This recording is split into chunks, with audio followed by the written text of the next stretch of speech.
நாடாளுமன்ற தேர்தலில் போட்டியிடும் அதிமுக வேட்பாளர்களின் முதற்கட்ட பட்டியல் வெளியிடப்பட்டுள்ளது.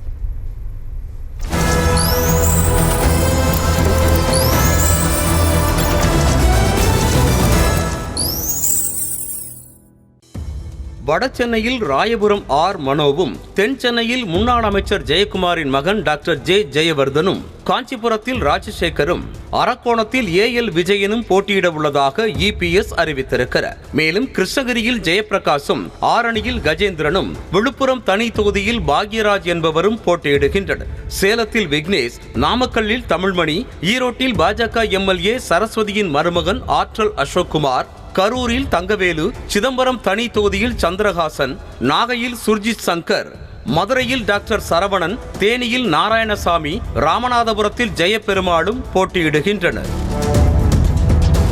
16 பேர் கொண்ட அதிமுக முதற்கட்ட வேட்பாளர் பட்டியலில் 13 பட்டதாரிகள் இடம்பெற்றுள்ளனர். அதே சமயத்தில் பெண்கள் ஒருவர் கூட பட்டியலில் இடம்பெறவில்லை. தொடர்ந்து செய்தியாளர்களிடம் பேசிய எடப்பாடி பழனிசாமி, தேமுதிகவிற்கு 5 தொகுதிகள் வழங்கப்பட உள்ளது என்றும் அதற்கான ஒப்பந்தம் கையெழுத்தாக உள்ளதாகவும் அறிவித்தார். மேலும் கூட்டணியை நம்பி அதிமுக இல்லை என்றும் அதிமுக வலுவாக இருப்பதாகவும் அவர் நம்பிக்கை தெரிவித்தார்.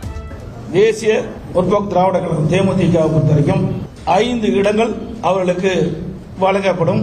ஒரு கட்சி ஆரம்பிக்கின்ற பொழுது கூட்டணியை நம்பி ஆரம்பிப்பாங்க. எங்களுக்கு நம்பிக்கை இருக்குது, நாங்க பலமா இருக்கிறோம். அதிமுக கூட்டணியில் புதிய தமிழகம் கட்சிக்கு தென்காசி தனி தொகுதி ஒதுக்கீடு செய்யப்பட்டது. இதற்கான ஒப்பந்தத்தில் இபிஎஸும் கிருஷ்ணசுவாமியும் கையெழுத்திட்டனர். தென்காசியில் தனி சின்னத்தில் போட்டியிட உள்ளதாகவும் கிருஷ்ணசாமி அறிவித்திருக்கிறார். உயர்நீதிமன்ற வழக்கு போட்டோம், எங்களுக்கு தனி சின்னம் கொடுக்க சொல்லிக்கிறாங்க. எனவே நாங்கள் எங்களுடைய கட்சியினுடைய சின்னம் தேர்தல் ஆணையம் எது ஒதுக்குகிறதோ அந்த சின்னத்தில் போட்டியிடுவோம். இதேபோல எஸ்டிபிஐ கட்சிக்கு திண்டுக்கல் தொகுதியை ஒதுக்கீடு செய்வதற்கான ஒப்பந்தமும் அதிமுக தலைமையகத்தில் கையெழுத்தானது. செய்திகளை உடனுக்குடனும் துல்லியமாகவும் தெரிந்து கொள்ள சப்ஸ்கிரைப் பண்ணுங்க.